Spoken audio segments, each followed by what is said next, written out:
I tried my best to come up with the perfect formula for a 100% whole wheat sourdough sandwich bread made in one of these 9 by 4-inch Pullman pans. I did 6 trials of this recipe and I found it hard to get consistent results at first, but I did land on a recipe which I'll share with you, plus some interesting observations about these pans and some really helpful insights to get the best from them. These pans are a little bit tricky, but once you know the tricks, you can get really good results. This recipe starts with 700 grams of Australian grown hard red Yokora wheat, which I absolutely adore. It's the best tasting bread wheat in Australia, I reckon. I love this wheat, but you can use any hard wheat variety that's known to be good for bread baking. I milled my wheat from the whole grain in my Mock Mill 200, but you can use pre-milled flour as well. You just might want to experiment with different water amounts for your flour because every flour, especially freshly milled, they're also different. While the wheat was milling, I measured out my water and added the sourdough starter to that and mixed the two together. I use cold water for my freshly milled sourdough to counteract the warmth of the flour from the mill. I don't like overly sour bread, and if the dough is too warm, you do get a more sour bread in my experience, so I like to keep things on the cooler side. I added 600 grams of water to this loaf, which is about 85% hydration, but in a further trial, I decided 525 grams or 75% hydration was better, and I'll talk a bit more about that further on in the video.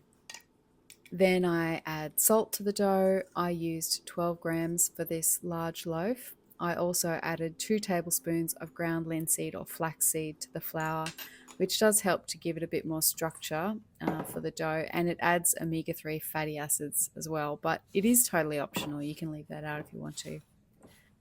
I know that with some sandwich loaf recipes, there is often sugar, milk, sometimes oil, and other things added. But I personally like to keep my whole grain sourdough recipes quite simple without any enrichments, but it's up to you if you want to explore other additions to your dough. So I just mix all the dry ingredients really well, then add in the water and the sourdough starter, which was cold, just taken straight out of the fridge. If you want to learn about my easy sourdough maintenance method, I'll put a link to that below in the video description. Then I just get my little hand mixer, which I've been using lately. It's really good for single loaf recipes, and I mix the dough thoroughly until it becomes nice and strong. It takes a good 5 to 10 minutes, and you'll know it's done when the dough becomes more resistant to mixing and it becomes a little bit firmer and more stretchy. Although you can see this dough was still quite slack by the end because I used too much water, unfortunately. I'll show you a better loaf closer to the end of the video where I used only the 525 grams of water. It's a good example. After that, I cover the dough and leave it on the bench to ferment. Then I feed my starter to get it ready for the next bake. I feed the starter with 50 grams each of flour and water and leave it to ferment alongside the dough. Later on, I put the starter back into the fridge, ready for the next bake. It was 7:45 a.m. when I mixed this loaf, and it was about 21 degrees Celsius or 70 Fahrenheit in my kitchen that day. Because I thoroughly mixed the dough at the start, I didn't do any stretch and folds or touch this dough in any way through the day. I just observed the dough and the starter and decided that it looked bubbly enough to shape just before 3 p.m. So it fermented for about 7 hours, which is about normal for that temperature. You can expect your dough to ferment in about 3 to 4 hours in really hot weather and up to 10 or 12 hours even in colder environments. It really is temperature dependent.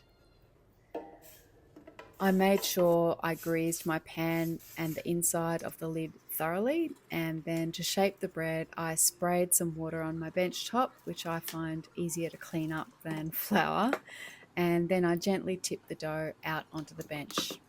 Then I just use some of the water on the bench to wet my hands or just run them under the tap and fold the dough like a letter. And then I sort of roll it up into a log shape, stretching it out and adding some tension as I roll. Then I pop the dough into the tin, press it down a little bit, and put the lid on to prevent the dough from drying out while it proofs. This dough was proofed and ready to bake about 90 minutes after shaping. You're not looking for a dramatic rise with whole grain sourdough. Maybe only about 1 to 2 centimeters rise of the dough in the tin is all you need. I like to wet my finger so that it doesn't stick to the dough and just touch the dough gently. It should feel really delicate and light, and you might even be able to feel and see some smaller and larger air bubbles in the dough. Once the dough is looking a bit light and bubbly like this, it's time to preheat the oven to 220 Celsius or 430 Fahrenheit. These Pullman pans are very high quality. They are really heavy duty, thick metal, and they heat up and hold their heat really, really well.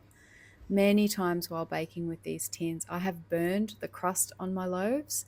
So I found that it's good to bake for 20 minutes at the higher temperature of 220 Celsius or 430 Fahrenheit, just to get a good hot start to the bake. And then after 20 minutes, I turn the oven down to 200 Celsius or 390 Fahrenheit for the final 20 minutes. And that really helped to prevent the crust from burning. When your bread is done, you can just take it out of the oven, remove it from the tin and let it cool before slicing. Or, as I discovered in a subsequent bake, if you want to avoid that slight caving in look that these Pullman pan loaves can get, once you've taken the bread out of the tin, put it back into the oven for another 5 to 10 minutes. Somehow that just helps the bread to spring out a little bit more on the sides and the top, which it can't do at all in one of these tins because it's closed in on every side. And this just gives the loaf a much more full shape rather than having that caved in appearance.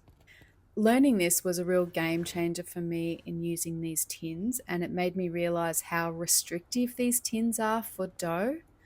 Normally with pan loaves, the dough is restricted on the sides and the bottom, obviously, but it's unimpeded on the top and it can spring up to its full potential without anything holding it back, which is why I've struggled to get the volume and the crumb right in my bread when I've used these tins. I didn't expect it to be so difficult. The other thing I realized through this experience relates to that old rule of baking where we're encouraged to make free-form loaves with lower hydration, presumably to help them not spread out so much, and tinned loaves or pan loaves with higher hydration. Well, with these tins, I think that rule can be completely flipped around. The added moisture of high hydration dough in these pans has nowhere to go. Because of the lid, the dough can't burst upwards and release as much of its internal steam as an unlidded pan loaf can do. So you actually need to keep the hydration a bit lower with recipes for these tins. And that also helps to explain why it worked so nicely to bake the loaf for another 5 to 10 minutes after it was taken out of the tin. It had a much nicer, fuller shape that way. Anyway, that's enough of my musings on Pullman pan baking. I hope you enjoyed this simple recipe and have a try yourself if you've got one of these pans. The full recipe details are in the description box of the video, and I'll also put a link there to the pans and some other relevant videos as well. Thanks for watching, everyone. I love all of your support and your comments, so please feel free to chat below. I'll see you next time, and in the meantime, enjoy your baking. Bye.